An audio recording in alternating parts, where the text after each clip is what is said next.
When I talk about the Matrix, I'm talking about the systems which have been created by society, which are deliberately designed to enslave.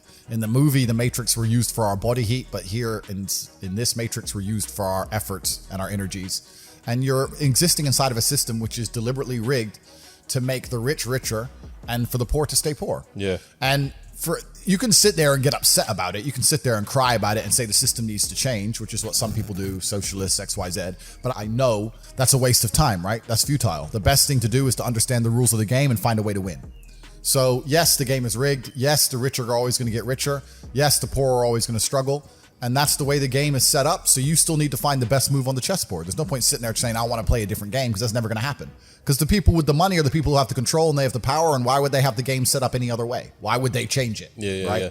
It's also the basic of economics. I think a lot of people don't understand the true basics of economics. And the basics of economics state that even giving money to the poor, it ends up back in the hands of the rich. There's no way to stop the rich getting richer. I remember during COVID when they did the stimulus checks, and they passed out all this free money to everyone, $1,000. In England, they gave a lot more money. But in America, everyone got like $1,400 each, and everyone was happy about it, saying, oh, he's giving money to the poor. Yeah, but what do those poor people spend that money on?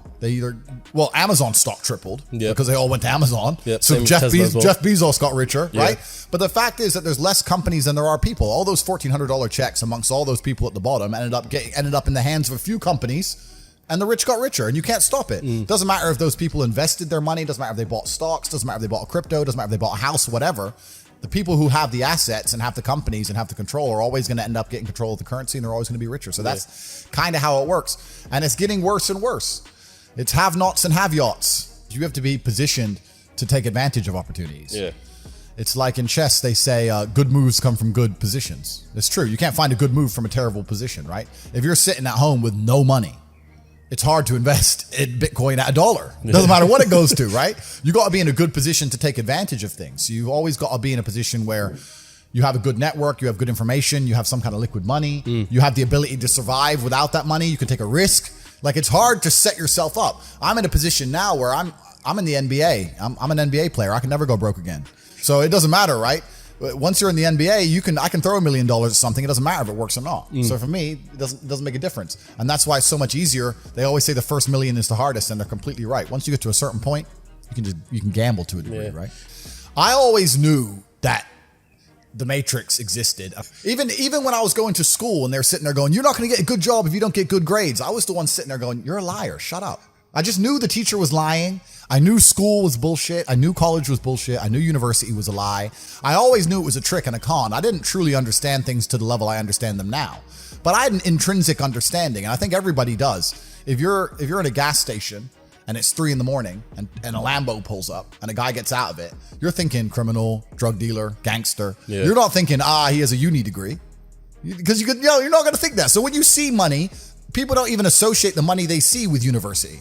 But then they go, I want to make money, so I go to university. It doesn't make sense. It doesn't make sense at all. So I think everybody knows that the system and the path they lay out for you is not a path that's going to lead to where you want to be. And I didn't know what the other path was, but that intrinsic distrust for the system and that distrust for the things they wanted me to do made me search for other avenues.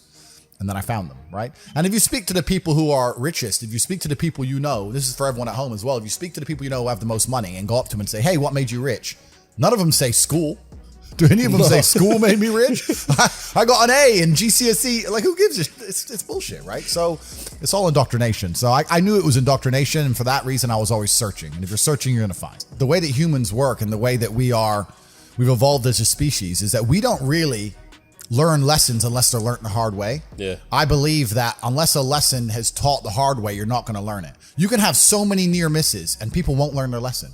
Bro, you must know a guy who goes out there, nearly crashes his car, doesn't slow his ass down till he wrecks it. Yeah. Like, this is how people are, right? So you need that pain for the lesson to sting enough to really genuinely go inside of your mind. And it's the same with everything. It's the same with driving a car or business.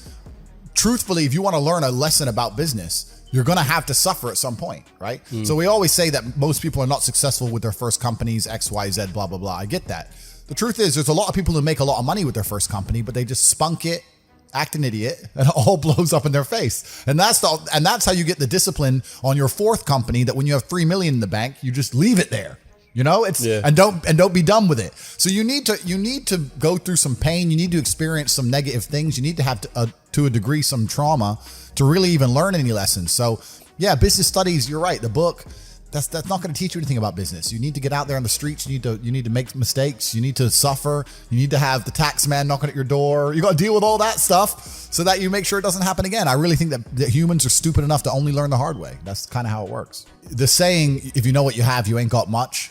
That is completely true. Yeah. I don't have a clue how much money I have. When I was broke, I knew exactly how much money I had. I had 117 pounds in the NatWest, and that was it. I'm poor, rent's paid, I ain't got nothing else. When I was broke, I knew exactly how much I had. But now I'm at a point where it gets really difficult to truly measure how much money I have, because you have cash. Okay, that's easy.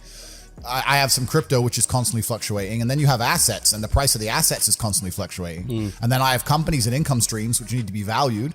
And how do you value them, right? They can be an 8 times multiplier in some circumstances, and others they'll be a 10 times multiplier. Yeah. So once you have a healthy respect for money, once you get past a certain amount of money, you don't need it in the bank. Like there's no point in me having 50M liquid in the bank. Why? What am I going to buy? You're like, as long as you have whatever you have in the bank to run around the world with, you have enough. I always knew I wanted to escape the matrix before I escaped it. And let me tell you why.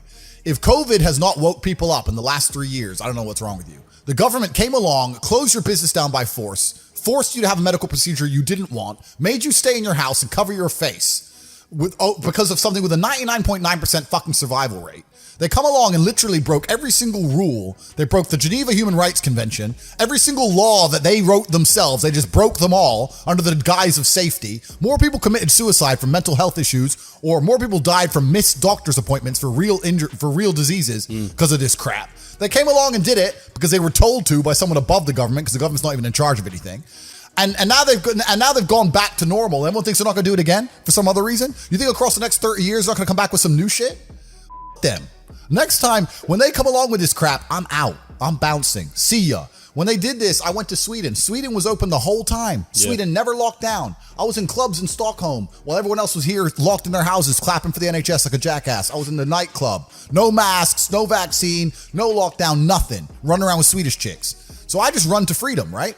But if I had, let's say, a big property within the UK, I can't just say the UK. Yeah. So once you escape the matrix and you try and find a way to get your wealth outside of the system, then you can exist geographically anywhere. And once you can do that, then laws don't really apply to you. If they made a law in the UK I was unhappy with, I'd just leave.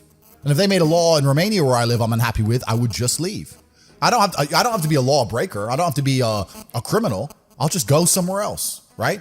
So property kind of ties you down, things tie you down. And if you look at the real high levels of wealth, if you look at the billionaires and stuff, they're trying to do the same thing. They don't own anything.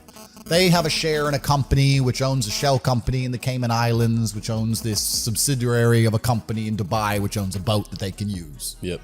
It's that Aikido. It's the same thing. Get out of the matrix. That's what everyone's trying to do, right?